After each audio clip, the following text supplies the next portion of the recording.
Hello everyone, कैसे हो आप सब। एक बार पुनः स्वागत है आप सभी का हमारे अपने YouTube channel Shiv coaching classes पर। उम्मीद करता हूं आप सभी मस्त होंगे, बेहतर होंगे, आप सभी की पढ़ाई भी अच्छे से चल रही होगी। आज की इस वीडियो में हम देखेंगे क्लास 12th बायोलॉजी एनसीईआरटी में चैप्टर 12 हमारा चल रहा है और चैप्टर 12 में हमने आपको 2 लेक्चर प्रोवाइड करा दिए हैं। सबसे पहले हमने इकोसिस्टम के बारे में पूरी बेसिक इंफॉर्मेशन की वीडियो प्रोवाइड कराई है, यानी जो भी कंपोनेंट होते हैं इकोसिस्टम के। इसके बाद हमने जो दूसरा लेक्चर प्रोवाइड कराया उसमें हमने पूरा का पूरा ट्रॉपिक लेवल यानी कि पोषण स्तर क्या होता है इसके बारे में डिटेल में आपको करा दिया था। और आज की जो वीडियो है ये हमारा तीसरा लेक्चर है, जिसमें आज की इस वीडियो में देखेंगे खाद्य श्रृंखला क्या होती है, यानी कि फूड चेन क्या होती है। तो चलिए सबसे पहले समझते हैं खाद्य श्रृंखला क्या होती है। तो इसके पहले हमने आपको पोषण स्तर बताया था। पोषण स्तर में हमने आपको क्या बताया था कि जो भी इकोसिस्टम के जैविक घटक होते हैं, यानी इकोसिस्टम के जो भी बायोटिक कंपोनेंट होते हैं, ये भोजन के लिए या पोषण के लिए क्या होते हैं, एक दूसरे पर निर्भर होते हैं। तो इकोसिस्टम में देखिए सबसे पहले सोलर एनर्जी प्राप्त करता है कौन, जो भी हरे पौधे होते हैं, जो भी घास फूस वगैरह होते हैं, जो भी हरे पौधे होते हैं, ये क्या करते हैं, सबसे पहले सूर्य के प्रकाश को ग्रहण करते हैं और फिर भोजन को बनाने का काम करते हैं। यानी सबसे पहले एनर्जी किनके अंदर स्टोर होती है, सबसे पहले एनर्जी या भोजन जो है किसके अंदर स्टोर रहता है, उत्पादक यानी कि प्रोड्यूसर के ऊपर। फिर प्रोड्यूसर या जो उत्पादक होते हैं इनका भक्षण कौन करते हैं, प्राइमरी कंज्यूमर्स यानी कि प्राथमिक उपभोक्ता।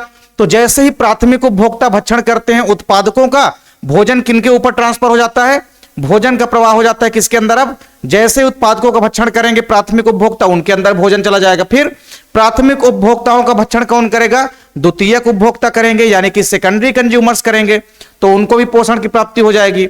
इस प्रकार फिर द्वितीयक उपभोक्ता को तृतीयक उपभोक्ता भक्षण करेंगे तो उनके अंदर भी भोजन जो है क्या हो जाएगा, प्राप्त हो जाएगा। फिर इसके बाद जब हमारे पूरे के पूरे इकोसिस्टम के जैविक घटक में जो उपभोक्ता ये जब खत्म हो जाएंगे, जो तृतीयक उपभोक्ता जब खत्म हो जाएगा तो इसका भक्षण कौन करेगा, छोटे छोटे सूक्ष्म जीव वगैरह जो होते हैं ये इनका भक्षण करेंगे, डिकम्पोज करेंगे, अपघटित करेंगे।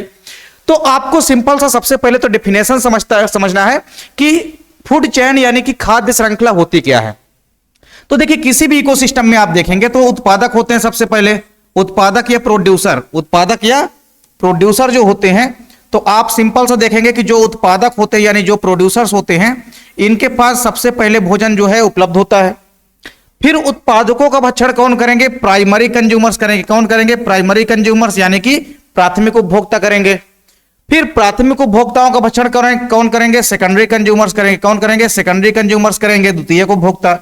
फिर द्वितीयक उपभोक्ता का भक्षण कौन करेंगे, टर्सरी कंज्यूमर्स यानी कि तृतीयक उपभोक्ता। तो जो हमारे उत्पादक हैं और उत्पादक से होते हुए जब हमारा भोजन ट्रांसफर होता है एक से दूसरे में, दूसरे से तीसरे में, तीसरे से चौथे में, यानी एक क्रम होता है। जो भोजन होता है उसके स्थानांतरण का एक क्रम होता है कि उत्पादक है, उत्पादक के बाद भोजन किस पे ट्रांसफर हुआ, प्राइमरी कंज्यूमर्स यानी कि प्राथमिक उपभोक्ताओं पर। प्राथमिक उपभोक्ता से फिर भोजन कहां पहुंचा, द्वितीयक उपभोक्ता पर। द्वितीयक उपभोक्ता से फिर कहां पहुंचा, तृतीयक उपभोक्ता पर। तो ये जो क्रम से प्रवाह हो रहा है ना किसी भी भोज्य पदार्थ का, जो एक क्रम से आप देख रहे हैं, भोज्य पदार्थ का मतलब है खाद्य पदार्थ। तो जो भी खाद्य पदार्थों का एक स्थान से दूसरे स्थान तक इनका स्थानांतरण हो रहा है, इन्हीं के एक क्रमबद्ध प्रवाह पथ को हम क्या कहते हैं, खाद्य श्रृंखला कहते हैं। क्योंकि उत्पादक से लेकर के विभिन्न श्रेणी के उपभोक्ताओं तक आप क्या देख रहे हैं, प्राथमिक उपभोक्ता, द्वितीयक उपभोक्ता और तृतीयक उपभोक्ता तक जो खाद्य पदार्थों का स्थानांतरण होगा उत्पादक से लेकर के विभिन्न श्रेणी के उपभोक्ताओं तक, वो एक क्रमबद्ध रूप से हो रहा है। यानी इनके प्रवाह का जो पथ है वो एक क्रम से है। तो इसी क्रमबद्ध प्रवाह पथ को हम क्या कहते हैं, खाद्य श्रृंखला। मतलब किसी भी खाद्य पदार्थों का उत्पादक से लेकर के विभिन्न श्रेणी के उपभोक्ताओं तक जो क्रमबद्ध प्रवाह पथ होता है इसी को हम बोलते हैं खाद्य श्रृंखला। तो आप डेफिनेशन में भी देख सकते हैं कि किसी भी परितंत्र में या किसी भी इकोसिस्टम में जो उत्पादक होते हैं या प्रोड्यूसर्स होते हैं, प्रोड्यूसर्स से लेकर के विभिन्न श्रेणी के जो उच्च उपभोक्ता हैं इनके तक जो भोज्य पदार्थों का स्थानांतरण होता है, यानी जो खाद्य पदार्थों का स्थानांतरण होता है या खाद्य ऊर्जा का जो स्थानांतरण होता है, इनका स्थानांतरण एक क्रमबद्ध प्रवाह पथ के माध्यम से होता है। तो इनके स्थानांतरण का जो क्रमबद्ध प्रवाह पथ होता है इसी को हम बोलते हैं खाद्य श्रृंखला। तो किसी भी इकोसिस्टम में उत्पादक से लेकर के विभिन्न श्रेणी के उपभोक्ताओं तक जो खाद्य ऊर्जा का या खाद्य पदार्थों का स्थानांतरण हो रहा है उसका एक क्रमबद्ध प्रवाह होता है। तो इस क्रमबद्ध प्रवाह पथ को ही हम क्या बोलते हैं, खाद्य श्रृंखला बोलते हैं। तो सिंपल सी डेफिनेशन है कि किसी भी इकोसिस्टम में उत्पादक से लेकर के विभिन्न श्रेणी के उपभोक्ताओं तक जो खाद्य पदार्थों का स्थानांतरण होता है उसी के क्रमबद्ध प्रवाह पथ को हम क्या बोलते हैं, खाद्य श्रृंखला बोलते हैं। अब खाद्य श्रृंखला जितनी लंबी होती है, आपको याद रखना है, ऊर्जा की हानि उतनी ही ज्यादा होती है। अभी आगे आप लोग क्वेश्चन भी पढ़ेंगे कि किसी भी इकोसिस्टम में ऊर्जा की हानि कैसे होती है या ऊर्जा प्रवाह कैसे होता है, ये क्वेश्चन भी आप लोग आगे की वीडियो में पढ़ेंगे। पर आपको थोड़ा सा यहां पे समझना है कि अगर हमारी फूड चेन यानी कि खाद्य श्रृंखला ज्यादा लंबी होगी तो ऊर्जा की हानि भी क्या होगी, ज्यादा होगी। फॉर एग्जाम्पल आपको यहां पर थोड़ा सा समझना है, जैसे मान लीजिए उत्पादक के पास एनर्जी कितनी है, उत्पादक के पास मान लीजिए यहां पे 100% एनर्जी है, कितनी, 100% एनर्जी है किसके पास, उत्पादक के पास, ठीक। अब उत्पादक का भक्षण किसने किया, प्राथमिक उपभोक्ता ने। तो उत्पादक क्या करते हैं, अपनी कुल एनर्जी का 90% यूज कर लेते हैं खुद के कामों में, और जब प्राथमिक उपभोक्ता उसका भक्षण करेंगे तो केवल और केवल 10% एनर्जी, कितनी परसेंट एनर्जी, केवल और केवल 10% एनर्जी ही किसके अंदर पहुंचेगी, प्राथमिक उपभोक्ता के अंदर। मतलब उत्पादकों के पास सबसे ज्यादा एनर्जी होती है, ठीक। उत्पादकों का जब भक्षण करेंगे प्राथमिक उपभोक्ता तो केवल और केवल 10% एनर्जी ही इनको प्राप्त होगी। क्यों, क्योंकि 90% एनर्जी जो उत्पादक हैं ये अपने खुद के कामों में लगा लेते हैं, और बची 10% तो वो ट्रांसफर हो जाएगी अगली श्रेणी के उपभोक्ता के ऊपर। फिर प्राथमिक उपभोक्ता का जब भक्षण करेंगे द्वितीयक उपभोक्ता, तो प्राथमिक उपभोक्ता के पास अब टोटल 10% एनर्जी है, तो इस 10% का 90% एनर्जी यूज जो है खुद के कामों में प्राथमिक उपभोक्ता कर लेगा। बचेगी शेष 1% एनर्जी, तो 1% एनर्जी किसके अंदर पहुंचेगी, 1% एनर्जी जाके पहुंचेगी सेकेंडरी कंज्यूमर्स के अंदर, यानी कि द्वितीयक उपभोक्ता के अंदर जाके पहुंचेगी। फिर अब द्वितीयक उपभोक्ता भी क्या करेगा, इस 1% का 90% जो है यूज कर लेगा अपने खुद के कामों में, और इस 1% का जो 90% भाग है ये तो खुद के कामों में यूज कर लेगा, उसका जो 10% भाग बचेगा वो अगली श्रेणी के उपभोक्ताओं तक पहुंचेगा। यानी द्वितीयक उपभोक्ता को जब खाएंगे तृतीयक उपभोक्ता तो इनके पास एनर्जी बहुत कम मात्रा में पहुंचेगी, लगभग जो है 0.1% पहुंचेगी। तो इस प्रकार से क्रमशः आप देखेंगे कि अगर खाद्य श्रृंखला लंबी होगी तो ऊर्जा की हानि धीरे धीरे और ज्यादा होगी। अभी मान लीजिए तृतीयक उपभोक्ता के बाद अभी आप चतुर्थ उपभोक्ता भी अगर आ जाएगा तो ऊर्जा की हानि और ज्यादा होगी, चतुर्थ उपभोक्ता तक पहुंचते पहुंचते ऊर्जा और कम हो जाएगी। इसका मतलब क्या है कि किसी भी इकोसिस्टम में अगर खाद्य श्रृंखला या फूड चेन क्या होती है, लंबी होती है, तो सिंपल सी बात है कि ऊर्जा की हानि भी उतनी ही ज्यादा होती है। चलिए अब हम खाद्य श्रृंखला के कई सारे एग्जाम्पल को समझते हैं। खाद्य श्रृंखला जब भी आप देखेंगे फूड चेन की अगर हम बात करते हैं, अगर हम देखें किसी भी खाद्य के परितंत्र में खाद्य श्रृंखला, या आप यहां पे आप लोग बना लेंगे इसको घास के परितंत्र में, यहां पे आप बनाएंगे घास के परितंत्र में, आपको पढ़ना है घास के परितंत्र में, किसमें, जो घास का हमारा इकोसिस्टम होता है घास परितंत्र, ठीक। तो घास के मैदान में, तो यहां पे आपको चेंज कर लेना घास के परितंत्र में खाद्य श्रृंखला, ठीक। पहले एग्जांपल जो हमारा है वो है घास के परितंत्र में खाद्य श्रृंखला। तो किसी भी घास के परितंत्र का मतलब है कि घास का अगर कोई मैदान है तो घास के मैदान में आपको क्या दिखाई देगा, सबसे पहले तो घास फूस होते हैं, छोटे छोटे पौधे होते हैं, प्लांट होते हैं। तो ये छोटे छोटे जो घास फूसे होती है ये क्या किसका काम करती है, उत्पादक का काम करती है, यानी कि प्रोड्यूसर्स का काम करती है। तो आप देख भी सकते हैं कि किसी भी इकोसिस्टम के अंदर आप जब देखेंगे तो किसी भी इकोसिस्टम के अंदर जो घासें होती है, क्या, जो घासें होती है, जो ग्रास होती है, मतलब जो घास होती है, जो घासें होती है, ये क्या काम करती है, प्रोड्यूसर्स यानी कि उत्पादक का काम करती है, ठीक। अब इन उत्पादकों का भक्षण कौन करेगा, इन उत्पादकों का भक्षण करेगा प्राइमरी कंज्यूमर्स यानी कि टिड्डा। तो घास के मैदान में आपको प्राथमिक उपभोक्ता के रूप में अधिकतर मात्रा में टिड्डे दिखाई देते हैं, जिनको आप बोलते हो ग्रास हापर। तो ये है हमारे ग्रास हापर। तो ये जो ग्रास हापर है ये प्राइमरी कंज्यूमर्स का काम करेगा, प्राथमिक उपभोक्ता का काम करेगा। तो किसी भी घास के परितंत्र में आपको बताना है कि घासें जो होती है ये उत्पादक का काम करती है। फिर घासों का भक्षण कौन करता है, घासों का भक्षण टिड्डा करता है, यानी कि ग्रास हापर करता है, तो ये प्राथमिक उपभोक्ता कहलाता है।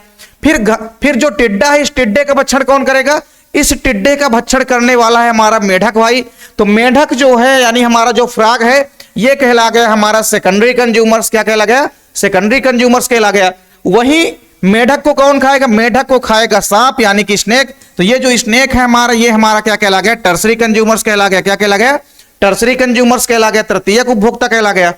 और फिर इस सांप का भी भक्षण कौन कर लेगा, बाज भाई कर लेंगे। कौन कर लेंगे, बाज करेगा या मोर कुछ भी कर सकते हैं, मोर कर सकती है, बाज कर सकता है।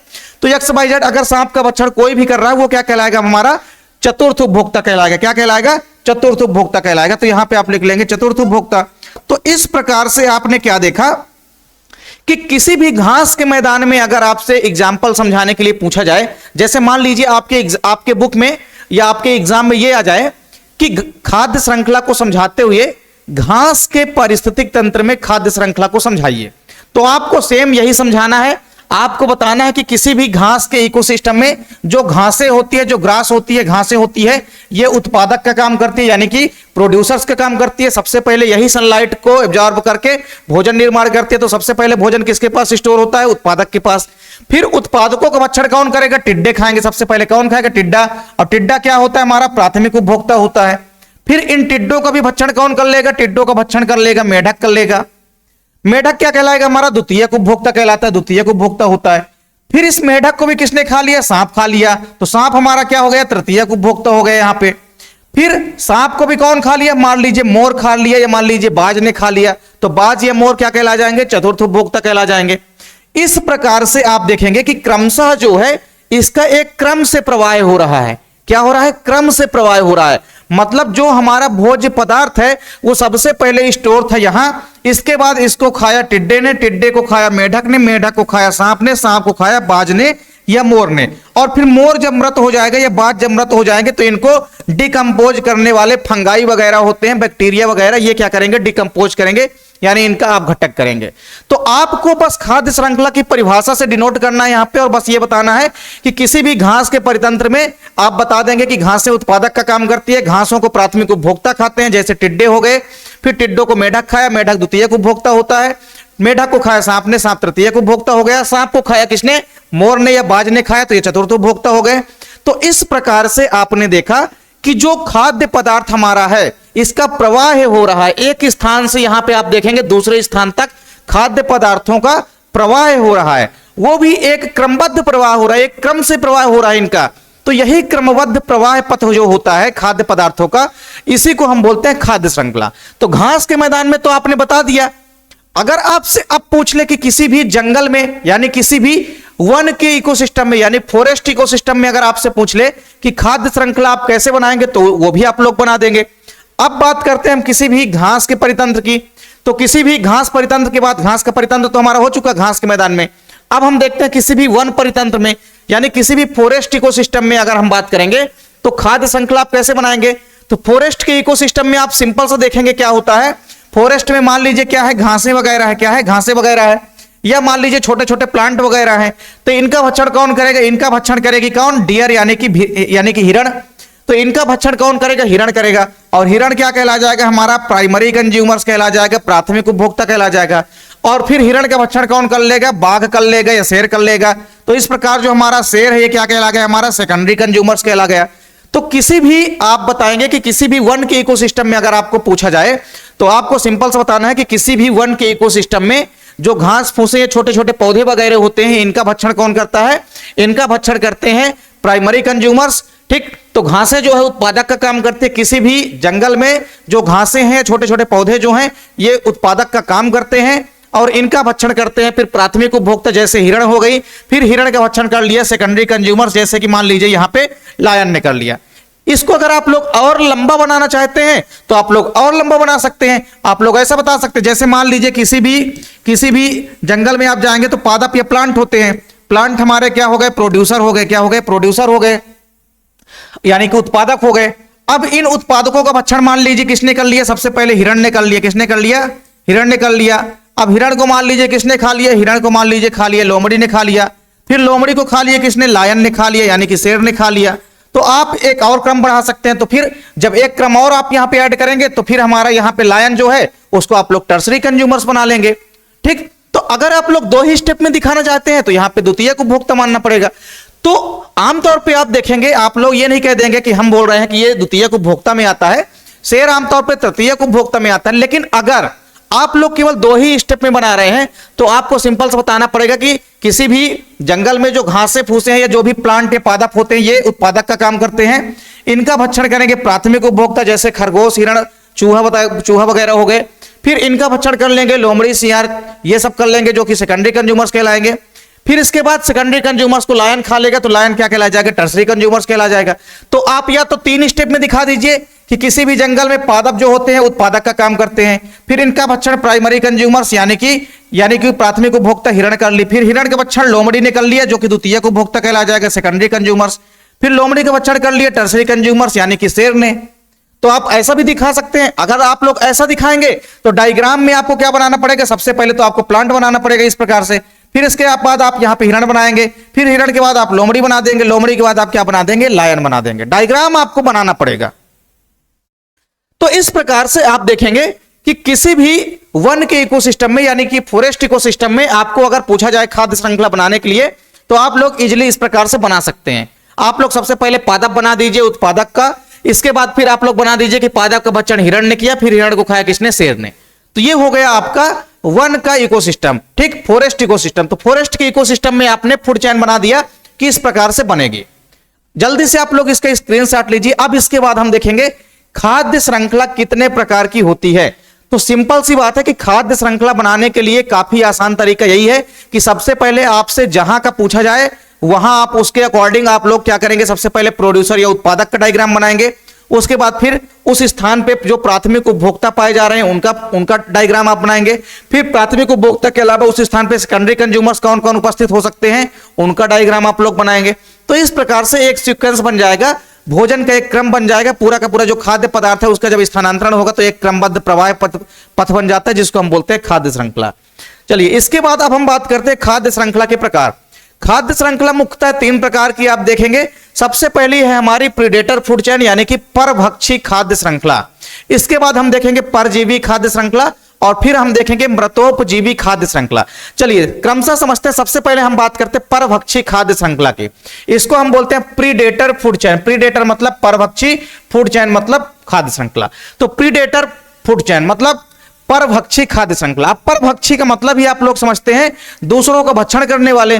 तो सीधी सी बात है कि ये वाली जो हमारी खाद्य श्रृंखला है, जो हमारी परभक्षी खाद्य श्रृंखला होती है, ये सौर ऊर्जा पर आधारित है जो कि हरे पौधों से प्रारंभ होगी। कहां से प्रारंभ होगी, ये जो हमारी परभक्षी खाद्य श्रृंखला होती है ये हरे पौधों से प्रारंभ होती है और कहां जाके समाप्त होती है, तो ये मांसाहारी जंतुओं से होती हुई जो उच्च मांसाहारी जंतु होते हैं वहां पर आप देखेंगे कि ये प्रक्रिया जाकर के समाप्त होती है। मतलब जो परभक्षी खाद्य श्रृंखला होती है स्टार्ट कहां से होती है, पौधों से होती है और समाप्त कहां पे होती है, जाकर के उच्च मांसाहारी पर। मांसाहारी भी नहीं, उच्च मांसाहारी, सर्वोच्च लेवल के मांसाहारी। तो देखिए यहां पे आप देखेंगे जैसे घासें हो गई तो घासों का भक्षण अब कौन कर रहा है भैया, तो घासें जो हो गई उत्पादक का काम करेगी यहां पे, ठीक। तो घासें जो है किसका काम करेगी, उत्पादक का काम करेगी, ठीक। अब घासों का भक्षण कौन करेगा, घासों का भक्षण कर लिया मान लीजिए खरगोश ने। खरगोश हमारा क्या कहला गया, प्राथमिक उपभोक्ता कहला गया। क्या कहला गया, खरगोश हमारा यहां पे प्राथमिक उपभोक्ता कहला गया। क्या कहला गया, प्राथमिक उपभोक्ता, ठीक। खरगोश क्या हो गया, हमारा प्राथमिक उपभोक्ता हो गया। फिर लोमड़ी हमारा क्या हो गया, तो लोमड़ी हमारा हो गया भैया द्वितीयक उपभोक्ता। क्या हो गया, लोमड़ी हमारा हो गया द्वितीयक उपभोक्ता। लोमड़ी हमारा क्या हो गया, द्वितीयक उपभोक्ता हो गया, ठीक। तो ये हमारा खरगोश था प्राइमरी कंज्यूमर्स, प्राथमिक उपभोक्ता। खरगोश का भक्षण किया किसने, लोमड़ी ने। लोमड़ी हमारा कहला गया द्वितीयक उपभोक्ता। और फिर लोमड़ी को खाया किसने, शेर ने खाया। तो शेर हमारा क्या हो गया, तृतीयक उपभोक्ता हो गया। शेर क्या हो गया, हमारा तृतीयक उपभोक्ता हो गया, तृतीयक उपभोक्ता हो गया। तो यहां पे आपको क्या देखने को मिल रहा है कि जैसा कि ऊपर लिखा गया है कि जो हमारी परभक्षी खाद्य श्रृंखला होती है ये हरे पौधों से प्रारंभ होती है। तो सबसे पहले घासें होती है। घासें कैसी होती है, तो आपको पता है कि घासें जो है हरी भरी होती है। तो घासें जो होती है हरी होती है, उत्पादकों का काम करती है, यानी घास क्या हो गया, हमारा प्लांट हो गया, पादप हो गया। तो ये प्रक्रिया कहां से स्टार्ट होगी, हरे पौधों से प्रारंभ होगी। तो हरे पौधे क्या करेंगे भैया, सबसे पहले सनलाइट को ऑब्जर्व करेंगे। क्या करेंगे, हरे पौधे सनलाइट को क्या करेंगे, ऑब्जर्व करेंगे और सनलाइट को प्राप्त करके क्या करेंगे, फोटोसिंथेसिस के थ्रू अपना भोजन तैयार करेंगे। अब जब उत्पादकों को यानी कि घासों को खाएंगे खरगोश, तो एनर्जी किसके पास पहुंच जाएगी, खरगोश के पास पहुंच जाएगी। फिर इसके बाद खरगोश का भक्षण किसने कर लिया, लोमड़ी कर लिया। लोमड़ी द्वितीयक उपभोक्ता है हमारा। लोमड़ी मांसाहारी जीव है। खरगोश हमारा क्या होता है, शाकाहारी। क्योंकि भैया आपको पता है कि जो हमारे प्रथम श्रेणी के उपभोक्ता होते हैं कैसे होते हैं, शाकाहारी होते हैं। प्रथम श्रेणी के जो उपभोक्ता होते हैं कैसे होते हैं, शाकाहारी होते हैं। फिर द्वितीय श्रेणी के जो उपभोक्ता होते हैं ये कैसे होते हैं, ये तो भैया मांसाहारी होते हैं। ये क्या होते हैं, मांसाहारी होते हैं, मांसाहारी। फिर शेर क्या होता है भैया, उच्च लेवल का मांसाहारी होता है। क्या होता है, ये तो उच्च मांसाहारी होता है। तो हमने बताया ही है आपको कि ये जो हमारी खाद्य श्रृंखला होती है, जो परभक्षी खाद्य श्रृंखला होती है, ये हरे पौधों से प्रारंभ होती है। तो देख लीजिए आप, घासों से स्टार्ट होगी और समाप्त कहां पे होगी, उच्च मांसाहारी पर, यानी मांसाहारी जंतुओं से होती हुई, तो देखिए लोमड़ी से होती हुई कहां पर जाकर समाप्त होगी, उच्च मांसाहारी जंतुओं पर समाप्त होगी। तो सबसे सिंपल सी बात आपको बताना है कि खाद्य श्रृंखला में आप किसी का ही प्रकार बताएंगे, बस आपको अगर हेडिंग पता है तो आप उसके अकॉर्डिंग बता ले जाएंगे, क्योंकि परभक्षी का मतलब होता है दूसरों को भक्षण करने वाले, यानी क्रमशः ये प्रक्रिया पौधों से स्टार्ट होगी और धीरे धीरे होते हुए शाकाहारी जंतुओं से होते हुए मांसाहारी जंतुओं पर पहुंचेगी, फिर उच्च मांसाहारी जंतुओं पर जाकर के ये प्रक्रिया क्या हो जाएगी, समाप्त हो जाएगी। यानी जो हमारी परभक्षी खाद्य श्रृंखला होती है, ये कहां से स्टार्ट होती है, हरे पौधों से प्रारंभ होती है और मांसाहारी जंतुओं से होती हुई उच्च मांसाहारी जंतुओं या उपभोक्ताओं पर समाप्त हो जाती है। ठीक, तो आपको यह डायग्राम भी बना लेना है। इसके बाद आपको बताना है कि यह छोटे जीवों से प्रारंभ होकर, आप यह भी कह सकते हैं कि ये जो हमारी खाद्य श्रृंखला होती है, ये छोटे जीवों से प्रारंभ होती है और छोटे जीवों से प्रारंभ होकर के बड़े जीवों पर क्या होती है, समाप्त होती है। क्योंकि शेर आप देखे हैं साइज में भी बड़ा होता है, ओवरऑल साइज शेप सब लगा लीजिए आप, बड़ा होता है घास के अपेक्षा। तो ये प्रक्रिया कहां से स्टार्ट होती है, घासों से स्टार्ट होती है। घास की साइज छोटी होती है। ठीक, तो घास जो है मतलब छोटे आकार का, यानी ये प्रक्रिया जो है छोटे लेवल से शुरू होती है, छोटे जीवों से शुरू होती है, फिर इसके बाद जाकर के बड़े जीवों पर क्या हो जाती है, समाप्त हो जाती है। ठीक, तो इसका भी आप लोग जल्दी से स्क्रीनशॉट लीजिए। इसके बाद अब हम देखेंगे कि खाद्य श्रृंखला का हमारा दूसरा प्रकार कौन सा है। तो खाद्य श्रृंखला का पहला प्रकार है हमारा परभक्षी खाद्य श्रृंखला, यानी कि प्रीडेटर फूड चेन। अब इसके बाद हम बात करते हैं परजीवी खाद्य श्रृंखला, यानी पैरासिटिक फूड चेन। परजीवी खाद्य श्रृंखला का मतलब क्या है, नाम से स्पष्ट है कि परजीवी खाद्य श्रृंखला मतलब ये श्रृंखला कहां से स्टार्ट होगी, ये श्रृंखला बड़े जीवों से प्रारंभ होगी। कहां से प्रारंभ होगी, बड़े जीवों से प्रारंभ होगी और समाप्त कहां पर होगी, जैसा कि नाम ही है परजीवी खाद्य श्रृंखला, मतलब यह श्रृंखला कहां पर समाप्त होगी, परजीवियों पर जाकर के समाप्त होगी। ऐसे जीव जो कि परजीवी होते हैं, पैरासिटिक होते हैं, इन पर जाकर के ये प्रक्रिया क्या होगी, समाप्त होगी। तो यह प्रक्रिया जो होती है, यानी कि परजीवी जो खाद्य श्रृंखला होती है, यह खाद्य श्रृंखला बड़े जीवों से प्रारंभ होती है और बड़े जीवों से प्रारंभ होकर के ये छोटे जीवों पर जाकर के क्या हो जाती है, समाप्त हो जाती है। जैसे कि छोटे जीवों में जितने भी परजीवी हैं, इन पर पहुंच के ये प्रक्रिया क्या हो जाती है, समाप्त हो जाती है। फॉर एग्जाम्पल, जैसे मान लीजिए हमारे पास क्या है, एक वृक्ष है। क्या है, वृक्ष है। तो वृक्ष हमारे क्या है भैया, उत्पादक का काम कर रहे हैं। तो वृक्ष की अगर आप देखेंगे तो वृक्ष की साइज क्या होती है, बड़ी होती है। क्या होती है, वृक्ष की साइज क्या होती है, बड़ी होती है। वृक्ष की साइज क्या होती है, बड़ी होती है। तो वृक्ष की साइज क्या है भैया, बड़ी है। ठीक, तो बड़े जीवों से प्रारंभ हो रही है, तो वृक्ष हमारा क्या है, साइज में ओवरऑल बहुत बड़ा होता है। फिर वृक्ष पर कौन आश्रित होते हैं, अधिकतर पक्षियां। तो जो भी बर्ड्स होती हैं, बर्ड्स कहां पर आश्रित होती हैं, बर्ड्स जो है आश्रित होती हैं भैया, जो भी पक्षियां होती है ये वृक्षों पर आश्रित होती हैं। ठीक, तो अब वृक्षों पर जो भी आप देखेंगे कि लगा होगा, जैसे फल वगैरह हो गए, फूल वगैरह हो गए, इन पर कौन आश्रित है, पक्षियां आश्रित है। तो उन पर, वृक्ष पर उपस्थित जो भी चीजें हैं, पत्तियां हो गई, फूल फल वगैरह, इनका भक्षण कर लिया किसने, पक्षियों ने कर लिया। तो इस प्रकार से पक्षी क्या कहला जाएगी, उपभोक्ता कहला जाएगी। पक्षी जो है क्या क्या है, यहां पे उपभोक्ता है। पक्षी क्या है, उपभोक्ता है। आप इसको, अब चूंकि एक ही हमने यहां पे उपभोक्ता लिया तो आप इसको प्राथमिक उपभोक्ता मान लेंगे। फिर अब जब पक्षियां मान लीजिए खत्म हो जाएगी, तो इन पक्षियों का भक्षण कौन करेगा, परजीवी करेंगे, छोटे छोटे जीव करेंगे, कुछ बैक्टीरिया वगैरह, कुछ फंगाई वगैरह जो कि दूसरे पर आश्रित होते हैं, कवक के रूप में होते हैं, यही तो परजीवी होते हैं। आपको पता है कि कवक के अंदर क्लोरोफिल नहीं होता, जिस कारण से अपना भोजन स्वयं निर्माण नहीं कर सकता है, जिस कारण से अपने भोजन के लिए किसी दूसरे पर आश्रित रहेगा।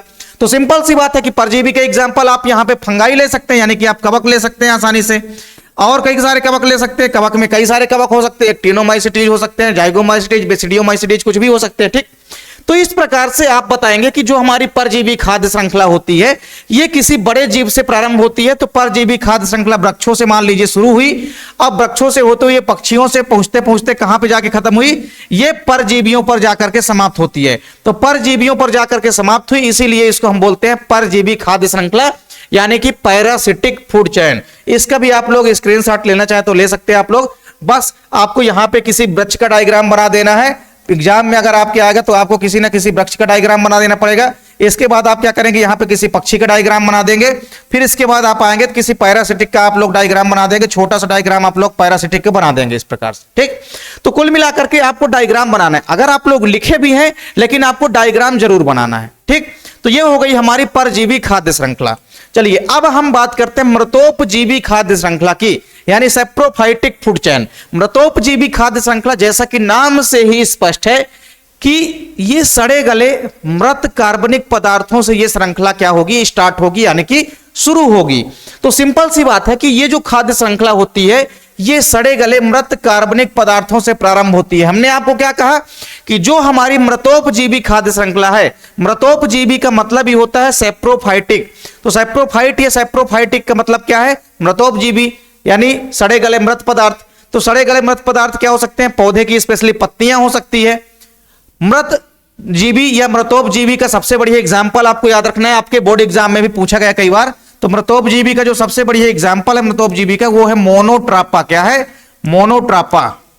मोनोट्रापा जो है क्या है भैया, मृतोपजीवी होता है। क्या होता है, मोनोट्रापा मृतोपजीवी पादप है। ठीक, तो आप देखेंगे कि जो मृतोपजीवी खाद्य श्रृंखला ये सड़े गले कार्बनिक पदार्थों से प्रारंभ होगी। ठीक, और कहां पर जाके समाप्त होगी, ये जाकर के सूक्ष्म जीवों की ओर चलती चलती क्या हो जाएगी, समाप्त हो जाएगी। इसका एग्जाम्पल भी यहां पे आप लोग देख सकते हैं आसानी से। ये जो हमारा पूरा का पूरा मृतोपजीवी खाद्य श्रृंखला है, इसमें आप देख रहे हैं कि जो सड़ी गली मृत पत्तियां होती है, जो भी मैग्रूव पत्तियां हैं, मैग्रूव आप लिख सकते हैं। तो जो भी मैग्रूव पत्तियां होती है, यहां पे आप मैग्रूव लिख लेंगे इसको, जो मैग्रूव पत्तियां होती है ये। तो जो मृत मैग्रूव पत्तियां होती है, मतलब मैग्रूव पौधे की जो पत्तियां सड़ गल जाती है, मृत हो जाती है, ऐसी पत्तियों का भक्षण कौन करेंगे, छोटे छोटे जीवाणु वगैरह करेंगे। छोटे छोटे क्या करेंगे, बैक्टीरिया यानी कि कवक वगैरह करेंगे। ठीक है, छोटे छोटे जीवाणु और कवक क्या करेंगे, इसका भक्षण करेंगे। तो जो सड़ी गली मृत पत्तियां हो गई है मैग्रोव पादपों की, इनका भक्षण कौन करेगा, जीवाणु करेंगे यानी बैक्टीरिया, और छोटे छोटे कवक यानी कि फंजाई करेंगे। और फिर इनका भक्षण कौन करेगा आगे चल के, मोलस्कन करेंगे। मोलस्कन केकड़े जो होते हैं ये इनका भक्षण करेंगे। फिर क्रस्टेशियन लार्वा जो होते हैं बहुत छोटे साइज के होते हैं, ये माइक्रो ऑर्गेनिज्म होते हैं, आपको सामान्य आंखों से बिल्कुल भी नहीं दिखाई देंगे। जैसे जीवाणु और कवक होते हैं, इनकी अपेक्षा भी ये बहुत छोटे साइज के होंगे। जो मोलस्कन केकड़े होते हैं ये भी बहुत छोटे साइज के होते हैं। तो सिंपल सी बात है कि जो हमारे मोलस्कन केकड़े और क्रस्टेशियन लार्वा वगैरह होते हैं ये भी साइज में बहुत छोटे होते हैं। तो इनका भक्षण ये करेंगे। मतलब ये श्रृंखला तो स्टार्ट हो रही है कहां से, सड़े गले मृत कार्बनिक पदार्थों से, और समाप्त कहां पे होती है, समाप्त होती है ये कहां पे, सूक्ष्म जीवों पर। ये चलती भी पूरी की पूरी खाद्य श्रृंखला सूक्ष्म जीवों से होती हुई चलेगी, और समाप्त भी कहां पर हो जाएगी, सूक्ष्म जीवों पर ही हो जाएगी। ठीक, तो इस प्रकार से आप लोग कई सारे एग्जाम्पल लिख सकते हैं इसके। एक और एग्जाम्पल भी आप लोग बना सकते हैं। जैसे मान लीजिए कोई पौधा है, उस पौधे की जो जड़ होती है, जड़ों में आप देखे होंगे छोटे छोटे निमिटोड पाए जाते हैं। निमिटोड क्या करेंगे, यहां पे उपभोक्ता का काम करेंगे, और फिर निमिटोड का भक्षण कौन करेगा, छोटे छोटे बैक्टीरिया यानी कि फंगाई करेंगे। तो इस प्रकार से आप देखेंगे कि एक क्रमशः जो है इनका क्रमबद्ध प्रवाह पथ बन जाएगा, यानी एक खाद्य श्रृंखला का निर्माण हो जाएगा। तो खाद्य श्रृंखला के निर्माण में आपको बस ये चीजें ध्यान में रखनी है कि आपको खाद्य श्रृंखला बनाना कहां पे है। अगर घास के मैदान में बनाना है तो किसी भी ग्रास इकोलैंड में आप क्या देखेंगे, घास के मैदान में आप क्या देखेंगे कि घासें जो होगी उत्पादक का काम करेगी। घासों को खाया ग्रासहॉपर यानी टिड्डा ने, तो टिड्डा हो गया हमारा प्राथमिक उपभोक्ता। टिड्डे को खाया फिर मेढक ने, तो मेढक क्या हो गया, द्वितीयक उपभोक्ता यानी कि सेकेंडरी कंज्यूमर्स। मेढक को खाया सांप ने, तो सांप हो गया हमारा टर्सरी कंज्यूमर्स यानी कि तृतीयक उपभोक्ता। सांप को फिर बाज या मोर खाएगा तो ये क्या हो जाएंगे, चतुर्थ उपभोक्ता यानी कि पूरे के पूरे ये चतुर्थ उपभोक्ता कहला जाएंगे। फिर इनका डिकम्पोज करने के लिए अब घटक वगैरह होते हैं, जैसे बैक्टीरिया या जीवाणु वगैरह हो गए। तो इस प्रकार से आप देखेंगे कि खाद्य श्रृंखला जो होती है किसी भी खाद्य पदार्थों का या खाद्य ऊर्जा का एक स्थान से दूसरे स्थान तक जो क्रमबद्ध प्रवाह पथ होता है जाने का, इसी को हम बोलते हैं खाद्य श्रृंखला। तो खाद्य श्रृंखला के कई सारे आप लोग एग्जाम्पल बता सकते हैं। खाद्य श्रृंखला के प्रकार भी आप लोग आसानी से तैयार कर लेंगे, ताकि बोर्ड एग्जाम में आपसे अगर प्रकार भी पूछा जाए तो आप लोगों से बन जाए। तो उम्मीद करता हूं आपको वीडियो पसंद आई होगी। वीडियो अगर आप लोगों को अच्छी लगे तो लाइक कमेंट जरूर कीजिए। साथ ही साथ दोस्तों के बीच भी ज्यादा से ज्यादा वीडियो को शेयर कीजिए। अगर आप लोग चैनल पर नए हैं तो चैनल को सब्सक्राइब जरूर कर लीजिए। मिलते हैं आप लोगों से नेक्स्ट वीडियो में, तब तक के लिए जय हिंद, वंदे मातरम।